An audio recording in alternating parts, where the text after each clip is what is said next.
खूबसूरत खूबसूरत जगह। इनका फार्म मैं आपको पूरा दिखाऊंगा और हर चीज़ यहाँ की यूनिक, हर चीज़ अलग है, अपने आप में खूबसूरत है। देखिए आप फ़ोटो खिंचाना कैसे काफ़ी शौक। हाँ किट्टू, अब देखिए गोभी की फसल लगी हुई है और बैगन की शानदार फसल, बैगन की देखिए आप। और देसी खेती के लिए मैं शुरू से ही प्रेरित था, लेकिन मुझे एक ऐसे गुरु मिले जिन्हें मैंने केवल यूट्यूब चैनल के माध्यम से, इंटरनेट के ज़रिए ही देखा है। फेस टू फेस मैंने उन्हें कभी नहीं देखा, जिनका नाम है श्री राजीव दीक्षित जी। और खेती के बहुत अच्छी जानकार हैं। ये देखिए पहले गाजर लगा हुआ है और ये टमाटर लगा हुआ है। हमारे यहाँ से हमारा अखाड़ा जो है सन 2011 से स्टार्ट हुआ है। तब से हमारे यहाँ ज़िले के और अन्य ज़िलों से, अन्य प्रांतों से भी पहलवान आते हैं यहाँ पर, और ज़िला लेवल, स्टेट लेवल के पहलवान यहाँ पर आते हैं। और दोस्तों मैं हूँ सचिन और आज एक बेहद शानदार वीडियो होने वाली है, आप इसको चूकिए मत। मैं परिचय जानना चाहूँगा जिस किसान के सामने आज मैं खड़ा हूँ, वो केवल एक किसान नहीं, एक इतनी बड़ी हस्ती हैं फिरोजाबाद के, जिनसे मेरी अभी जानकारी और अभी मिलना हुआ कुछ दिन पूर्व। मुझे इतना आनंद आया यहाँ कि मैं लगातार 2-3 बार यहाँ आया हूँ। इनकी जगह ऐसी है, मैं आपको विधिवत दिखाऊंगा, बताऊंगा और बाबूजी पूरी सहायता करेंगे मुझे अपना कार्य, अपनी जगह दिखाने के लिए। और आप सब बने रहें, ये बेहद ख़ास होने वाला है। मैं परिचय जानना चाहूँगा सबसे पहले आपका। मैं टापा खुर्द फिरोजाबाद से हूँ और 20 साल से गुलाब की खेती को कर रहा हूँ। और इस खेती में मुझे रोज़मर्रा की आमदनी बनी रहती है, ताकि किसान जुड़ें और जो है इसका लाभ भरपूर उठा सकते हैं। कम लागत में खेती तैयार होने वाली है।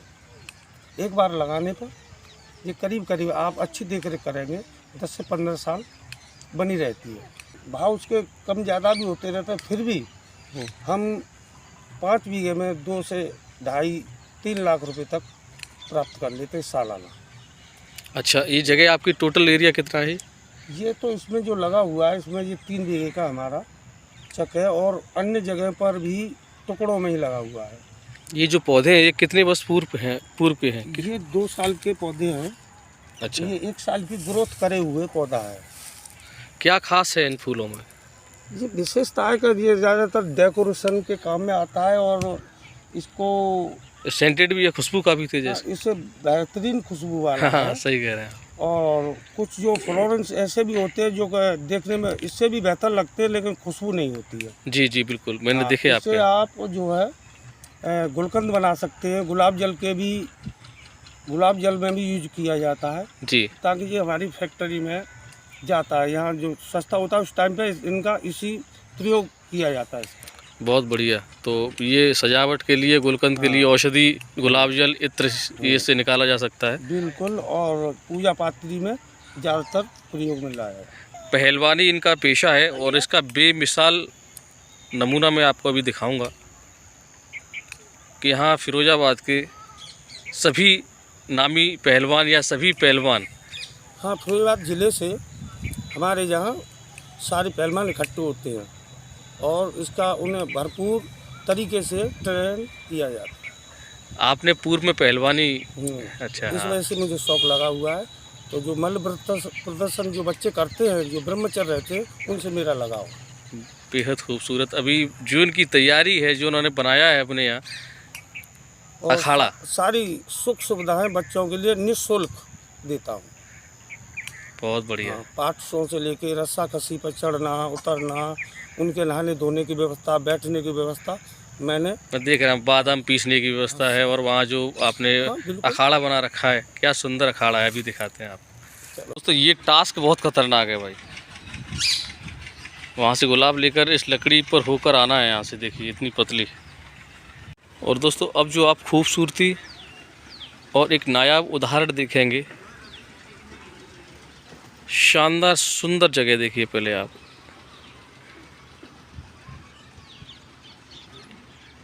ये देखिए, अब मैं आपको अंदर से दिखाता हूँ यहाँ की क्या क्या शानदार चीज़ें हैं, देखिए आप।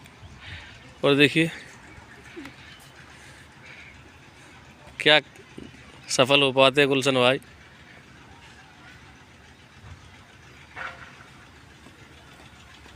शानदार। दोस्तों ये यहाँ का एंट्री गेट है। देखिए किसान हूँ बिल्कुल, शानदार। और इतना गेट यहाँ काफ़ी है। ये खूबसूरत जगह देखिए आप, श्री हनुमान जी महाराज की यहाँ मूर्ति रखी हुई है। और यहाँ बगल में ये देखिए एक सुंदर अखाड़ा, यहाँ से हज़ारों पहलवान सीख कर गए, हज़ारों की तादाद में। खूबसूरत जगह। इनका फार्म मैं आपको पूरा दिखाऊंगा और हर चीज़ यहाँ की यूनिक, हर चीज़ अलग है, अपने आप में खूबसूरत है। वो देखिए आप, ये पाकड़ का विशाल वृक्ष देखिए, ये पाकड़ का शानदार विशाल वृक्ष, जिसकी ठंडक में यहाँ पहलवान अभ्यास करते हैं। ये देखिए, अब मैं दिखाता हूँ आपको।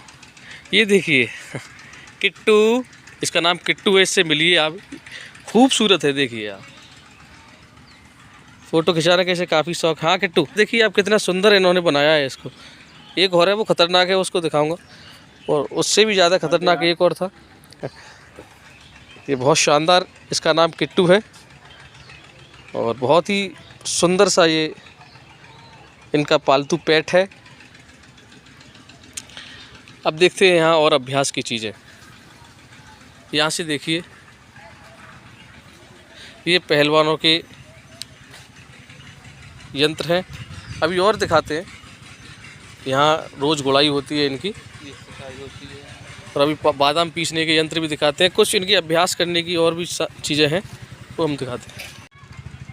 दोस्तों देखिए, जो सामने आप रस्सा देख रहे हैं, इस रस्से से यहाँ पहलवान अभ्यास करते हैं। ये देखिए, ये कितना दुर्लभ लग रहा है। और रस्सा बता रहा है कि कितनी मेहनत की गई है इस पर, कितने पहलवान यहाँ से तैयार हुए हैं। ये देखिए, बेहद खूबसूरत और बहुत ऊंचा है। उनका कहना ये है कि यहाँ से पहलवान ऊपर पैर कर कर भी कुछ अभ्यास करते हैं। ऊपर पैर करके यहाँ से वो चढ़ते हैं ऊपर। तो उन्होंने कहा कि सोचिए कितना बल होगा उनके पास, कितना बैलेंस होगा। उनसे ही बात करते हैं इस विषय पर। मैं फ़िलहाल उनके एक एक पौधे, एक एक एक्टिविटी से आपको मिला रहा हूँ। फिर मैं, ये लंबा बेशक होगा लेकिन बहुत ही खूबसूरत वीडियो है और एक प्रेरणा के स्रोत है। यहाँ से ये निःशुल्क पहलवानों के लिए सारी सुविधाएं देते हैं। ये देखिए, ये गन्ना लगा हुआ है और खेती के बहुत अच्छी जानकार हैं। ये देखिए, खूबसूरत। ये देखिए,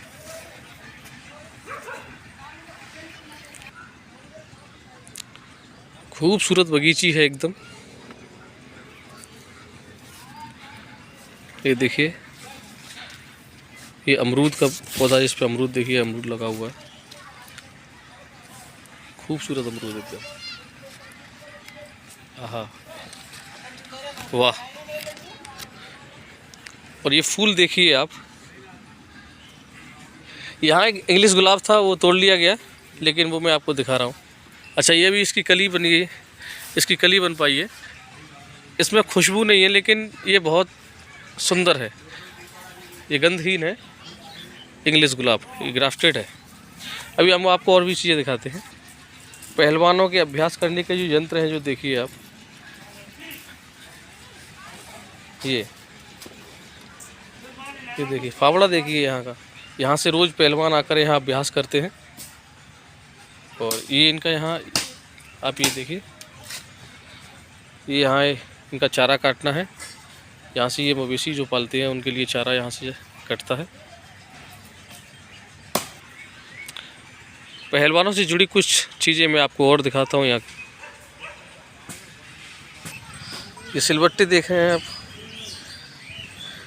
ये सिलबट्टे जिन पर पहलवान एक सिलबट्टे पर वो बादाम फोड़कर छीलते हैं, उसमें से गिरी देखिए यहाँ बनाकर गए होंगे शायद। ये ताज़ा बादाम। दोस्तों ये बगल में यहाँ इनके खेत हैं। आप देखिए, गोभी की फसल लगी हुई है। और बैगन की शानदार फसल बैगन की ये देखिए आप। अभी बैगन बहुत मात्रा में है, लेकिन सर्दी का प्रकोप है। और देखिए हर चीज़ आपको बेहद खूबसूरत।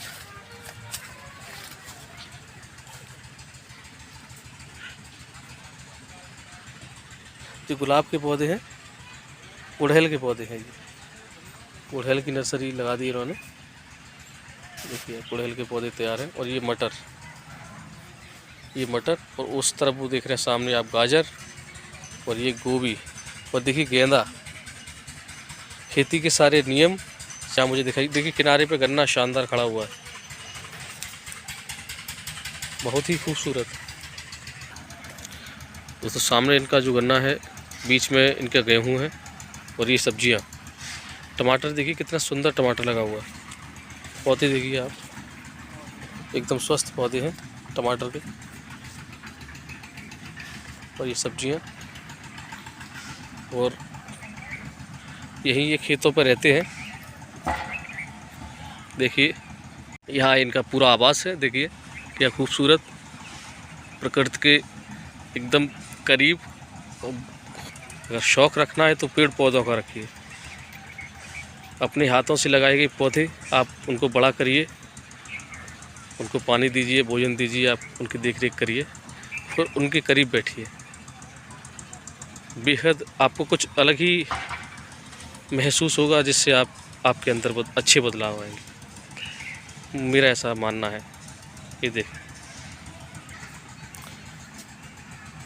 दोस्तों, ये टमाटर की फसल, ये देखिए पहले गाजर लगा हुआ है, और ये टमाटर लगा हुआ है, और फिर ये गाजर लगा हुआ है।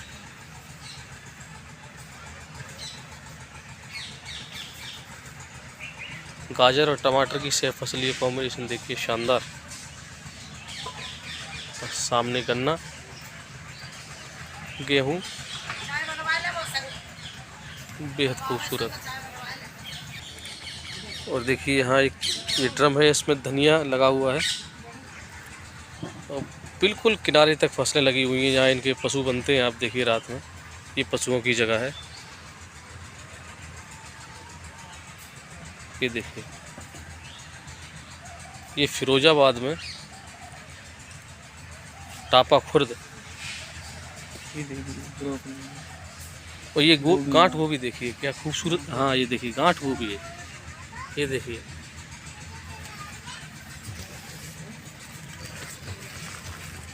ये देखिए आप। सरकार केवल अपना फ़ायदा चाहती है।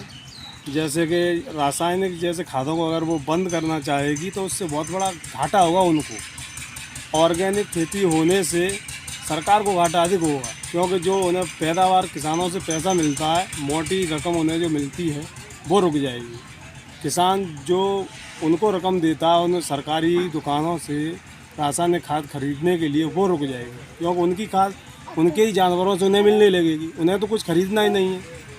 देखो, ना तो खाद बनाने के लिए ना गोबर की उन्हें खरीदना पड़ रहा, ना पेशाब खरीदनी पड़ रही, ना गुड़ खरीदना पड़ रहा है, ना दालें खरीदनी पड़ रही हैं। पूरा सब कुछ घर का है। जीवामृत का पूरा फॉर्मूला उन्होंने बता दिया है शॉर्ट में। देख सकते हैं आप, अचानक हमको ये किसान मिले हैं। ऐसे ढूंढता हूँ मैं और वो मिल जाता है। मेरा इनसे कभी ना कभी संस्कार जुड़े होंगे, जो मैं यहाँ तक आया और इनसे मिला। जीवामृत का पूरा फॉर्मूला आपने सुन लिया होगा। इनका कहना ये है कि पशु आप रखेंगे अपने यहाँ तो उनका गोबर गोमूत्र ही इसकी पूरी औषधि, इसके पूरा भोजन है। हमको रासायनिक खाद या दवाओं को खरीदने की ज़रूरत ही नहीं। जैसे हमने कुछ दिन पूर्व में अपने कृषि विज्ञान केंद्र में हम जब गए तो वहाँ एक बोर्ड लगा हुआ था जिसमें हर फसल में कीटनाशक का जो छिड़काव होता है उसकी ये पूरी सारणी थी। उसका फ़ोटो मैं आपके साथ शेयर करूँगा, देखिए मैं अटैच करूँगा इसके साथ वीडियो के।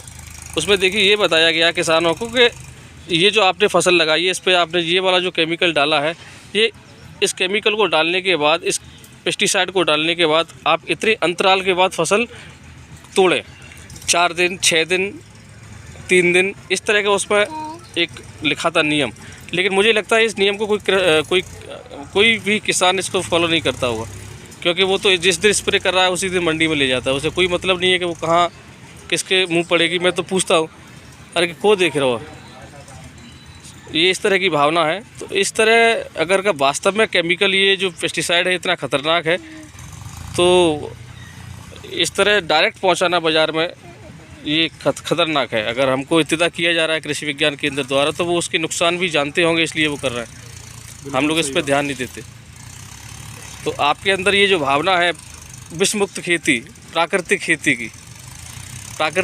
की, मैंने आपसे इसलिए कह दिया क्योंकि आपने पूरे विचार मुझे पहले ही बता दिए, तो आप उसी विचारधारा के हैं। बहुत अच्छा लगा आपसे मिलकर। आप हम यहाँ जैसे आपके यहाँ देख रहे हैं, यहाँ से कितने पहलवान निकले होंगे जो जिला स्तर की कुश्ती लड़ रहे हैं हमारे यहाँ?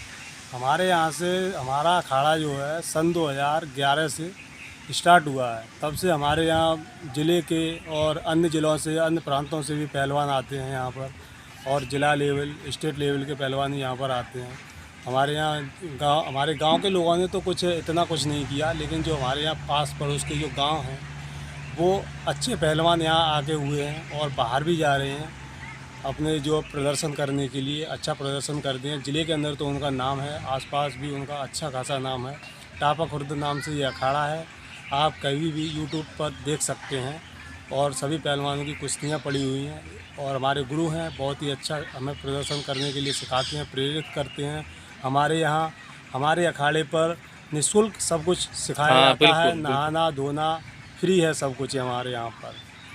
यहाँ तक कि हम लंगोटियाँ भी, अगर कोई अपनी इच्छा से करना चाहता है तो हम उसे लंगोटियाँ भी उपलब्ध कराते हैं फ्री, बिल्कुल। अच्छा, इसकी कोई खास मिट्टी इसकी तैयार की जाती है कैसी? हमको बताया गया है इसमें हल्दी पड़ती है।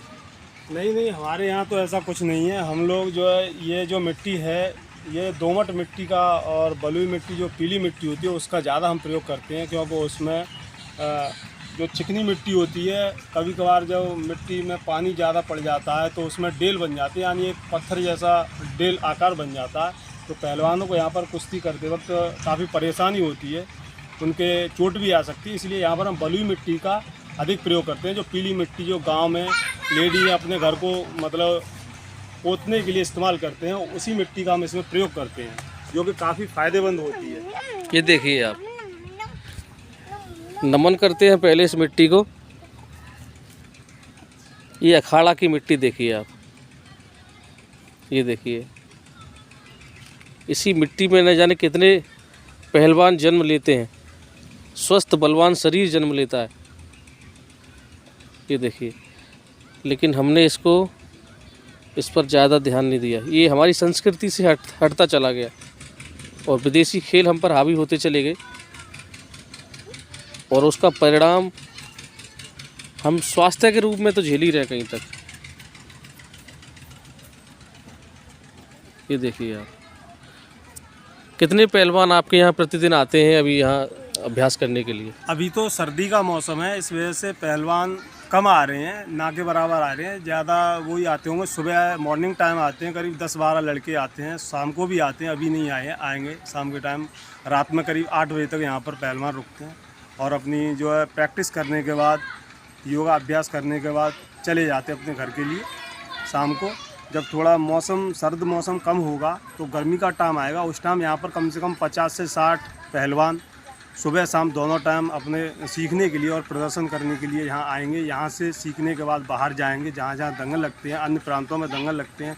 दंगल तो अभी भी चल रहे हैं, जहाँ जहाँ दंगल चलते हैं लड़के वहाँ जाते ही रहते हैं यहाँ से सीखने के बाद। प्राकृतिक खेती, पशुपालन, गौपालन और गाय की गोबर गौमूत्र से खेती का ज्ञान और खेती के प्रति बहुत बारीक जानकारियाँ, ये प्रेरणा आपको कहाँ से मिली? जी, मैं देसी खेती के लिए मैं शुरू से ही प्रेरित था, लेकिन मुझे एक ऐसे गुरु मिले जिन्हें मैंने केवल यूट्यूब चैनल के माध्यम से, इंटरनेट के ज़रिए ही देखा है। फेस टू फेस मैंने उन्हें कभी नहीं देखा, जिनका नाम है श्री राजीव दीक्षित जी, जो बहुत बड़े इस काम के लिए, ऑर्गेनिक खेती के लिए, देश के विकास के लिए उन्होंने बहुत बड़ा योगदान दिया। मैंने उन्हीं से ये प्रेरणा ली, और मैं खुद भी ऑर्गेनिक खेती करता हूँ। उनकी खेती से बहुत अच्छा लाभ है। रासायनिक खेती इतनी हानिकारक है, आज जो बीमारियां शरीर के अंदर है, व्यक्ति 55-60 से ज़्यादा नहीं जी रहा है। इसका कारण क्या है? क्योंकि हमारे शरीर को जो विटामिन्स मिनरल्स चाहिए ज़मीन से, वो हमें नहीं मिल रहे हैं, क्योंकि ज़मीन में हम डीएपी यूरिया का इस्तेमाल कर रहे हैं। ये क्या है, ये एक जहर है। अगर हम जहर को ज़मीन में डालेंगे तो ज़मीन में जीवाणुओं को पैदा करने वाले जो केंचुए होते हैं वो मर जाते हैं। जब वो ही मर जाएंगे तो ज़मीन में जीवाणु कहाँ से आएंगे? जीवाणुओं को पौधे को बहुत ज़रूरत होती है, और जब जीवाणु मर जाते हैं तो पौधे में वही जहर जाता है, डीएपी यूरिया वाला। जब वो पौधे में जाएगा तो वो फूल में आएगा, फूल से फल में आएगा, और हम उसे इस्तेमाल करेंगे तो वो हमारे शरीर में आ जाता है। जब वो शरीर में आता है तो वही हमारे अंदर सारी जो बीमारियां आज पैदा हो रही हैं शरीर के अंदर, वो सब इसी वजह से हो रही हैं। और रासायनिक जो ऑर्गेनिक खेती है उसका क्या परिणाम होता है, हम जब पहले देसी खेती करते थे तो लोगों को पहले तो इतनी जानकारी नहीं थी। जो किसान थे वो खेतों पर गोबर इकट्ठा कर देते थे और उसी को जब सूखने के बाद ही खेतों में डालते थे। लेकिन ये जो प्रोसेसिंग है ये बिल्कुल ही किसानों के लिए गलत है। या तो हमें खाली खेत में कच्चा गोबर डालना चाहिए और उसमें जुताई करके उसे करके मिक्स करके पानी छोड़ देना चाहिए, और मतलब ज़मीन जब जुताई के लिए उपयोग युक्त हो जाए तब हम उसे जुताई कर सकते हैं। ये तरीका सबसे बेटर है। कच्चा गोबर इस तरीके से डाला जाता है, लेकिन जो हम सूखा गोबर करके डालते हैं उसमें कुछ नहीं रहता है, वो बिल्कुल बेकार और निर्जीव हो जाता है, वो हमारे किसी काम का नहीं है। लेकिन जो हमारे भाई राजीव दीक्षित जी थे, उनका जो फार्मूला था वो बहुत ही बेटर था।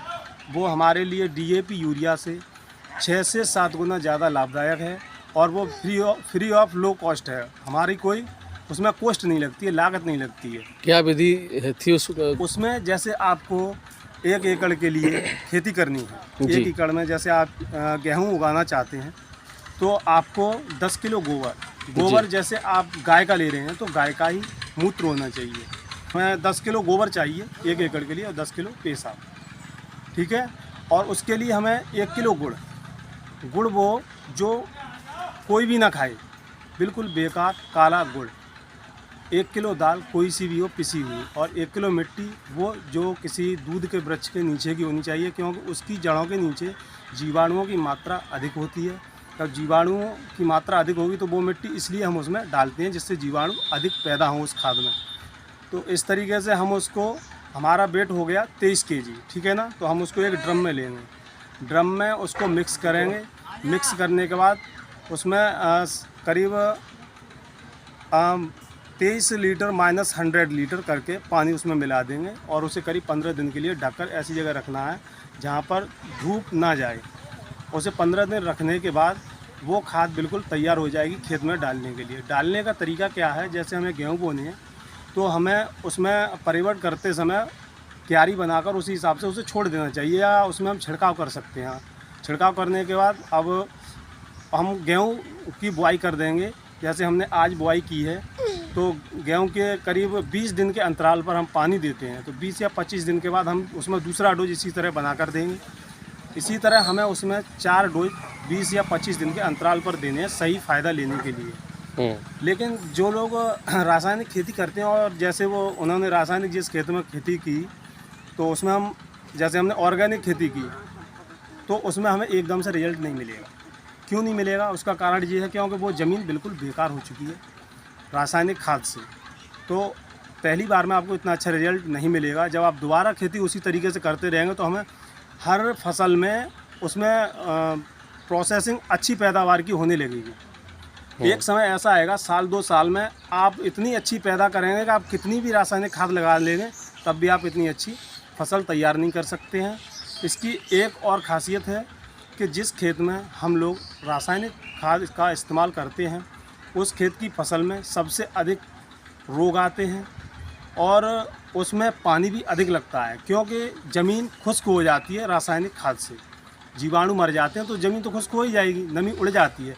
और जिसमें हम, और उसी खेत में हम ऑर्गेनिक खाद इस्तेमाल करेंगे तो उसमें करीब 99% ये चांस रहता है कि आपकी फसल में कोई भी रोग नहीं आएगा और आपके पानी की भी बचत होगी। अब इस खेती को प्राकृतिक खेती भी कहते हैं। हाँ, प्राकृतिक खेती कहते हैं। प्राकृतिक खेती का मतलब ये होता है कि अपने आप, जैसे जंगलों में पेड़ पौधे उगते हैं तो उसे तो हम प्राकृतिक कह सकते हैं, क्योंकि वो अपना भोजन स्वयं बनाते हैं, वो प्राकृतिक होगी। और ये जो हम अपने तरीके से बनाकर करते हैं तो इसे प्राकृतिक भी कह सकते हैं, और अपने हाथ से तैयार की हुई प्राकृतिक खेती कह सकते हैं। हाँ, ये बात सही कह रहे हैं।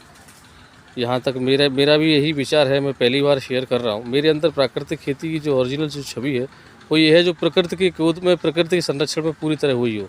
जैसे जंगलों में होता है, जैसे ऐसे पेड़ पौधे बड़े जो अपने संरक्षण में खड़े हुए हैं। लेकिन अगर जैसे ही हमने बीज डाला और उसको लाइन में लगाया तो वो अप्राकृतिक थोड़ी सी हो गई, क्योंकि वो प्राकृतिक रही नहीं। हाँ, उसको हमने हस्तक्षेप कर दिया बीच में उनके सर्कल से। तो हाँ, मनुष्य के द्वारा या किसी किसान के द्वारा की गई प्राकृतिक खेती, आपने बहुत अच्छी बात कही। आपसे मिलकर बेहद खुशी हुई और शानदार जगह। आपको बहुत बहुत शुभकामनाएं हैं। और मेरी ही नहीं, यहाँ से हज़ारों पहलवान जो निकल के गए हैं। अभी कभी यहाँ जब अभ्यास होगा पहलवानों का, उस समय कभी हम यहाँ आएंगे, आपको वो अभ्यास आपको दिखाएंगे। ये इतना ऊंचा जो गन्ना आप दिखाई दे रहा है, ये कौन सी प्रजाति का गन्ना है? ये तो देसी प्रजाति है। जैसे हम ये गुड़ जो बनता है जो इसी गन्ने से बनता है जी। हाँ, और ये खाने में सख्त होता है, इसलिए इसे लोग मुंह से खाना कम पसंद करते हैं। इसका जूस निकाल कर या गुड़ वगैरह मिठाई के लिए जो निकलता है वो सब इसी से निकलता है।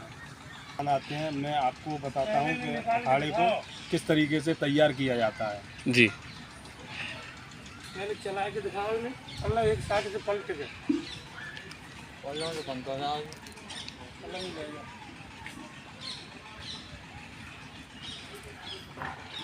जाके खाता आ होते हैं।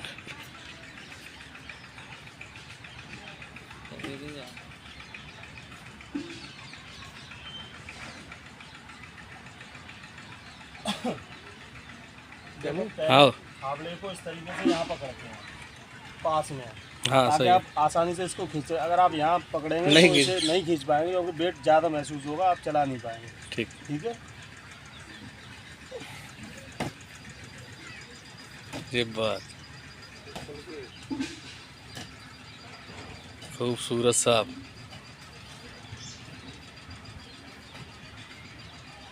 आपके निकल लेते हैं।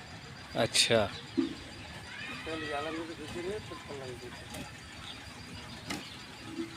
सब चला देंगे। बस। हाथ चेंज करो यार तुम्हें। अरे वाह। तो इस साथ से खींचोगे। और स्टेमिना ज़बरदस्त, शानदार साहब।